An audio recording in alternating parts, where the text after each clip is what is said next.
나니아 연대기 크로니클스 오브 나니아라고 그러는데요. 아마 책 아니면 뭐 영화 제목으로 많이 들어본 적이 있을 것입니다. 굉장히 유명한 우리 고전 작가입니다. C.S. 루이스라는 기독교 소설 작가가 지은 작품이에요. 그 안에 보면은 저희가 정말 신앙적으로 고민하는 내용들이 굉장히 많이 기록되어 있고, 그것을 해결하시는 하나님의 역사심에 대해서도 분명하게 나타나 있습니다. 특별히 나니아 연대기 2, The Prince of Caspian, 혹시 보셨어요? 그 영화를 못 보신 분들 꼭 보시기 바랍니다. 이 특별히 나니아 연대기 2를 보면은 오늘 저녁에 저희가 함께 나눌 이 신앙적인 문제에 대해서요, 그 영화에서 그 주인공들도 동일하게 갖고 있는 것을 알 수 있습니다. 영화의 배경에 대해서 말씀드리면 이래요. 피터, 수잔, 에드먼드, 루시라는 네 자매가 어떻게 보면 그 나니아 연대기의 굉장히 키포인트 인물입니다. 그들이 나니아의 세계에 돌아가게 돼요. 근데 막상 가보니까 1편에서는 나니아가 굉장히 좀 이렇게 뭐 여러 가지 것들 막 좋게 많았는데, 굉장히 급박한 상황이 벌어지고 있습니다. 이 탈마인들이나 이방인들이 나니아인들에게 누명을 씌우고 전쟁을 벌이는 아주 긴박한 상황입니다. 그 전쟁에서 반드시 승리해야 돼요. 지면은 그냥 다 죽고 없어져 버리고 마는 것입니다. 무기가 부족합니다. 사람도 부족하고 인원이 없어요. 무엇보다도 가장 큰 문제는 아슬란, 이제 사자죠. 예수님이 안 계세요. 나니아 1편에서는 어떤 일이 있어도 괜찮았어요. 왜냐하면 아슬란, 예수님이 같이 계셨거든요. 사자 같은 예수님이 확 막 한번 부르짖으면 다 끝났어. 근데 2편에서는 아슬란의 부재를 경험합니다. 예수님이 함께 계시니까 달려만 가면 됐는데, 나니아 2편은 지금 예수님이 없어요. 아슬란이 어떻게 등장하냐면 그냥 벽화로 등장합니다. 벽화가 크게 있는데 거기 그냥 덜렁 사진 하나만 딱 있는 거예요. 나니아를 구해야 되는 이 네 남매는 당황합니다. 예수님 만나면 해결할 수 있어요. 근데 예수님은 어디 가야 만날 수 있죠? 예수님을 만난 사람도 없어. 심지어 수백 년 동안 나니아인들조차도 아슬란을 본 적이 없는 것입니다. 그저 벽화로만 만날 수 있는 예수님이에요. 혹시 우리의 상황도 이렇지 않습니까? 예수님을 찾아가면 되는 거 누가 몰라요? 하나님 만나면 다 해결돼. 그거 다 알잖아요. 그렇지만 정작 중요한 거, 어디로 가야 돼요? 어떻게 만납니까? 마치 성경 말씀이요, 벽화와 같은 거예요. 그 영화에서 말하고 있는, 성경만 보면 홍해가 갈라집니다. 병이 났고요, 막 그냥 뭐 기적이 막 일어나요. 그런데 내 삶 속에서는 역사하시는 것이 없게 느껴지는 거예요. 이 나니아처럼 이겨야 할 전쟁 가운데 있는데 아무것도 할 수 없는 상태가 되어버린 내 남매와 같은 상황, 나의 삶 가운데 동일하게 일어나고 있지는 않으세요? 이 나니아 연대기를 쓴 C.S. 루이스가요, 이 영적인 답답함을 우리한테요 아주 막 폴스합니다. 더 독자들이 느끼게 해요. 저는 이 C.S. 루이스가 왜 그렇게 답답하게 할까, 영적으로? 그 영화를 보면 마지막 10분까지 예수님이 나타나질 않아요. 다 그냥 막 잠깐 나타났다 사라지고 계속 그냥 뭐랄까, 이게 숨바꼭질하듯이 나타났다 사라졌다, 나타났다 사라졌다, 계속 그렇습니다. 근데 이 C.S. 루이스의 삶을 보니까 알게 되는 거예요. 루이스가요, 그 자신 스스로 이 영적인 문제를 해결하지 못했어요. 모태신앙이었습니다. 그럼에도 불구하고 15살에 결론을 딱 내려요. 하나님 안 계셔. 무신론자가 되어버립니다. 그가 그의 기록 가운데 이렇게 말해요. 나는 하나님에게 하나님이 존재하지 않은 것에 대해서 매우 화가 나 있었다. 이게 무슨 말이냐면은, 어떻게 해도 하나님이 존재하는 걸 믿어지지 않는 나를 그냥 놔두시는 하나님이 너무나도 싫은 겁니다. 화가 난 겁니다. 한 번도 나타나지 않고 어떻게 된 거야 이게? 그런데 그가 나중에 30세가 넘어서 회심을 경험해요. 책을 씁니다. Surprised by Joy, 예기치 못한 기쁨이라는 책에 이런 말씀이 있어요. 진짜 하나님을 만나고 나서 고백입니다. 모들리 방에 혼자 있을 때 일만 잠시 내어놓으면 그분께서는 한 채 양보도 없이 꾸준히 다가오는 것을 밤마다 느꼈다.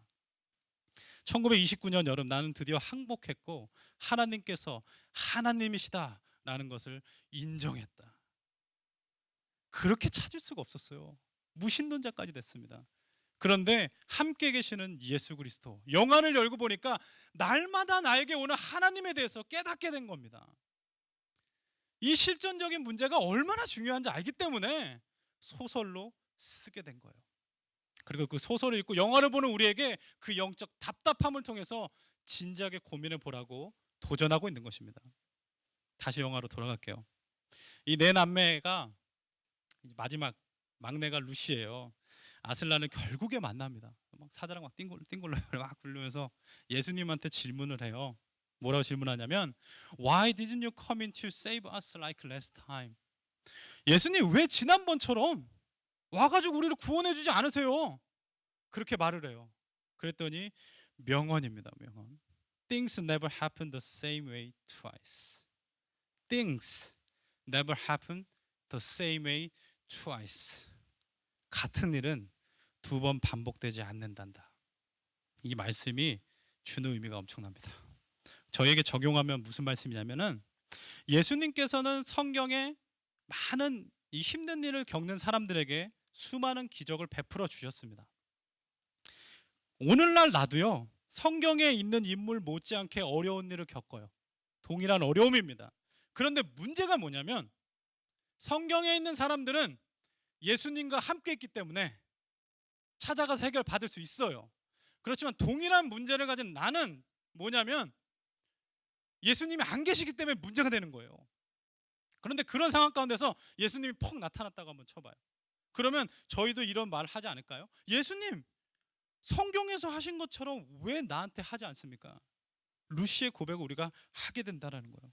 그때 예수님께서 말씀하시는 거죠. Things never happen the same way twice. 십자가에서 이루신 예수 그리스도의 구속사 사건은 한 번으로 완전하기 때문에 무엇인가 부족한 것처럼 다시 일어날 필요가 없다라는 거예요. 지금 그 예수님은 내가 너희와 영원히 함께 하리라 라는 말씀으로 약속했기 때문에 나의 삶 가운데 영원히 함께 하십니다. 그 예수님이 나를 지켜주시는지 확인하기 위해서 내가 라구나 비치에 가서 베드로처럼 내가 똑같이 물 위를 걸으면 주님이 날 지켜주시는 것을 믿으리라 하는 것과 똑같은 말이에요. Things never happen the same way twice. 베드로가 이미 걸었어요. 예수님의 말씀에 순종했을 때 베드로가 이미 걸었습니다. 그 동일한 하나님께서 나와 함께 하시기 때문에 물 위를 안 걸어도 베드로와 같이 하나님의 말씀에 순종해서 걸어가면 하나님께서 동일하게 역사하시는 것입니다. 근데 이게 영안이 안 열어지면 이게 불가능해요. 정말 안 보입니다. 신앙생활하면서 제일 중요한 것 같아요. 지금 나와 함께 하시는 예수님을 믿고 경험하는 것이 가장 중요합니다. 그렇지 않으면 성경 내용이 이게 다 벽화예요. 의미가 없습니다. 오늘 저녁도 그냥 벽화만 보고 가시겠습니까? 오늘 엠마오로 가는 두 제자와 예수님에 대한 말씀 나눌 거예요. 와, 제자들은 좋겠다. 예수님 만나서 끝. 이러고 돌아가면 무슨 의미가 있겠어요? 오늘 말씀이요. 그냥 벽화 한번 구경하고 돌아가는 겁니다. 오늘 저녁은요, 벽화가 실체가 되는 그런 저녁이 되시길 예수님의 이름으로 축원합니다. 성경은요, 우리가 그렇게 궁금해하는 질문, 이건 궁극적인 질문 같아요. 어떻게 하면 함께 하시는 예수님을 만날 수가 있습니까? 침묵하지 않아요. 성경은 우리가 궁금해하는 모든 질문에 대한 해답을 너무나도 클리어하게 말씀해 주고 있습니다. 오늘 본문인 누가복음 24장, 조금 본문이 깁니다. 13절부터 35절. 긴 구절이라서 다 나눌 수는 없어요. 그렇지만 한 가지로 중요하게 정리를 해보면 예수님을 어떻게 만날 수 있습니까? 그 성경적인 답은요, 예수님은 말씀을 통해서 우리와 함께 하십니다. 두 제자가 예수님을 떠났어요. 예루살렘을 떠났어요. 25리 약 7마일 정도 되는 엠마오로 지금 내려가고 있습니다. 왜요? 내려가는지 그 이유는 알 수가 없어요. 그렇지만 중요한 게요, 나중을 보면 예수님을 만나고 이 제자들이 다시 예루살렘으로 백해요. 돌아서 올라갑니다. 그리고 그 순간에 예수님 만나게 되고요, 마가의 다락방에서 어떻게 해요? 성령 강림의 경험을 하게 됩니다. 그러니까 이들이 영적으로 보면 엠마오로 내려가면 안 되는 상황이에요. 예루살렘에서 기도해야 됩니다. 근데 엠마오로 내려가고 있어요. 15절을 보면은 이들이 엠마오로 내려가면서 뭘 하고 있습니까? 이제까지 예수님과 함께 있었던 일을 이야기하며 무난했다고 한글 성경은 기록해요. 근데 원어로 보면 이 서로 문의한 것이 아닙니다. 무난한 것이 아니에요. 이게요, 디스퓨트입니다. 논쟁한 거예요. 막 지금 논쟁을 하고 있는 거예요. 제자 두 명이서. 예수님 어떻게 된 거야? 막 논쟁하고 있는 겁니다. 이 부분을 두고 어떤 학자는 성경의 이 본문에 보면 마귀가 등장하지 않아요.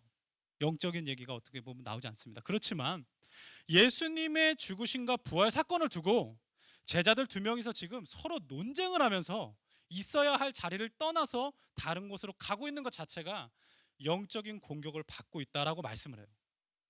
저는 전부는 아니지만 부분적으로 그 말에 동의합니다. 이들이 지금 해야 될 게, 제자들이 해야 될 게 뭐예요? 지금 예루살렘에서 성령이 오실 때까지 기도해야 됩니다. 기도의 자리를 두고 떠나고 있어요. 떠날 뿐만 아니라 싸우고 있어요. 그것도 뭐 때문에 싸우느냐? 예수님의 부활 때문에. 왜 돌아가셨지? 왜 거기 나타났는데 여자들한테 나타나고 우리는 눈으로 볼 수가 없지? 이거를 가지고 지금 서로 싸우고 있어요. 15절을 보니까 심지어는 예수님이 그들 가운데 들어오셔서 동행을 하는데 관심 없고 알지 못합니다. 여러분 이 장면 꼭 기억하세요.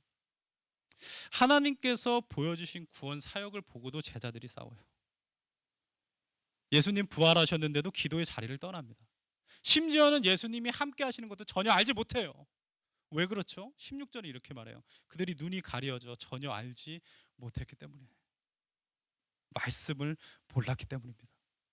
영적으로 무지하면 이런 일이 생기는 거예요. 아무리 영광스러운 하나님의 사역이 내 눈앞에서 벌어진다 할지라도 디스퓨트합니다. 기도하지 않아요. 그냥 그곳을 떠나게 되는 거예요. 만약에 예수님이 이 두 제자를 찾아가지 않으시면 이 제자들은 어떻게 하겠어요? 그나마 두 명도 화합을 못해요. 그죠? 둘이 싸우고 가짜 갈라졌을 거야. 평생 예수님 그냥 벽화만 보는 삶으로 끝나고 말았을 것입니다. 근데 예수님께서 어떻게 해요? 그냥 두시지 않아요. 그리고 제자들을 통해서 함께 하시는 예수님에 대해서 말씀해 주십니다. 우리 17절을 보니까 예수님께서 이해할 수 없는 행동을 하세요. 제가 읽어드릴게요. 너희는 길을 가면서 서로 주고받는 이야기가 무엇이냐?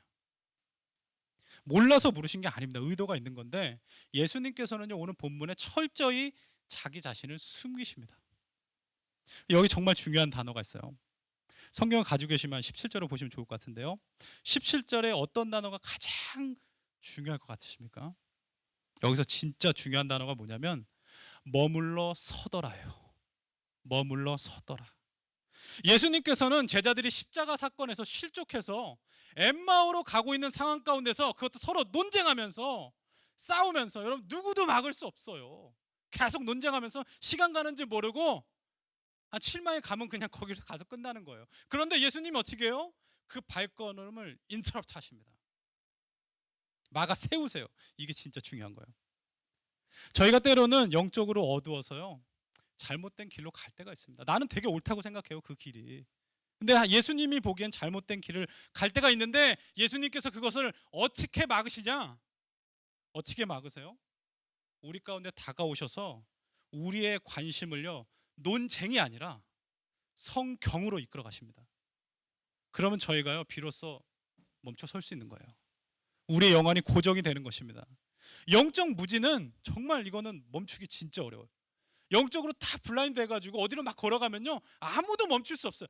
유일하게 멈출 수 있는 게 딱 하나 뭐냐? 말씀의 은혜입니다. 그거 외에는 멈출 수가 없어요. 혹시 그런 경험 없으십니까? 저는 뭐 그런 경험 있는 것 같아요. 목사인데도요 너무 부족해서 그런 경험 너무 많습니다. 막 저 나름대로 열심히 뭔가를 해요. 만들기 위해서 뭘 어떤 것을 좋게 하기 위해서 열심히 해요. 그런데 갑자기 툭 말씀이 제 마음껏에 탁 떠올라요. 그러면 제 영적 관심이 어떤 일이 아니라 하나님의 말씀에 집중이 딱 됩니다. 그럼 어떻게 돼요? 그 일을 멈추게 돼요. 그리고 하나님 어떤 뜻이 있으시죠? 예수님의 인터럽션이 그렇게 우리의 삶 가운데 일어나는 거예요. 18절을 보니까 글로바라는 사람이 예수님인지 모르고 대답을 해요. 당신은 예루살렘에 체류하면서 거기에 된 일을 혼자만 알지 못하세요? 예수님인지 모르니까 막 지금 따지듯이 얘기합니다. 예수님께서요 이 말씀을 듣고 의도적으로 자기를 또 숨기세요. 무슨 일인데? 이렇게 물어보세요. 나사렛 예수의 일입니다. 그가 하나님과 모든 백성들 앞에서 어떻게 해요? 선지자였다는 거예요. 근데 사람들이요 사형 판결에 넘겨줬습니다. 십자가에 못 박혀 죽었어요. 그리고 부활하셨다는데 우리는 알지 못합니다.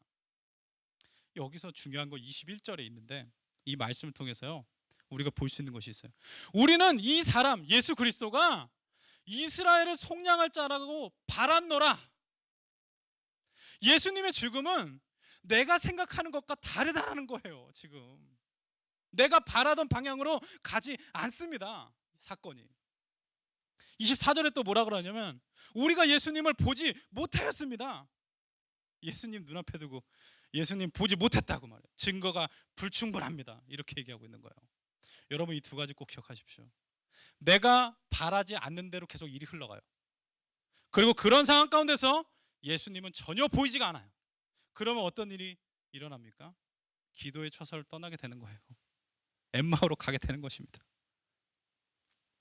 지금 내 상황 가운데서 혹시 그런 마음이 내 마음 가운데 동일하게 있습니까? 아무런 희망이 보이지 않는 거예요.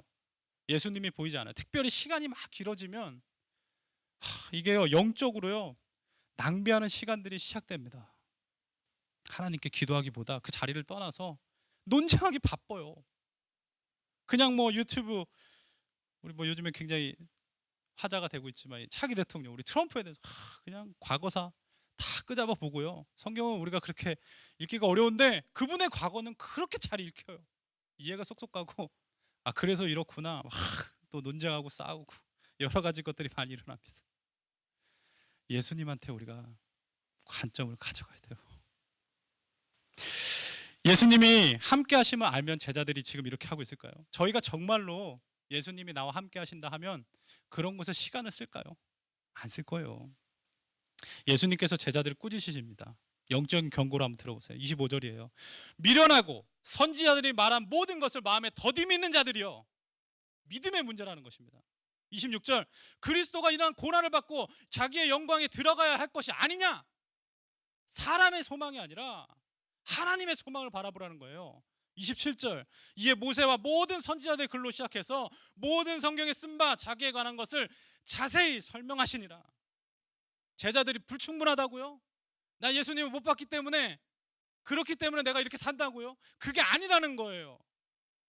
같은 일은 두 번 반복되지 않는단다. 성경에 이미 다 주셨습니다.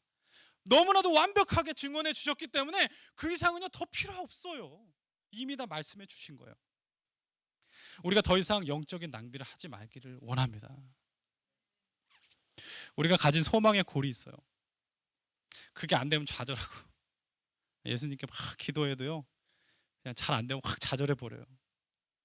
그리고 예수님이 성경에 이렇게 막 해도 나한테는 안 일어나니까 에이 어떻게 나는 막 하면서 그냥 안 계시다고 그냥 결론 내어버리고 증거가 부족하다고 결론 내어버리고 함께 하시는 예수님을 바라보지 않기 때문에 그런 일이 발생하는 것입니다. 근데 잘 생각해 보세요. 저는 오늘 이 본문을 하면서요 왜 하필 이 본문일까? 너무 어려웠어요. 준비하기가요 사실은.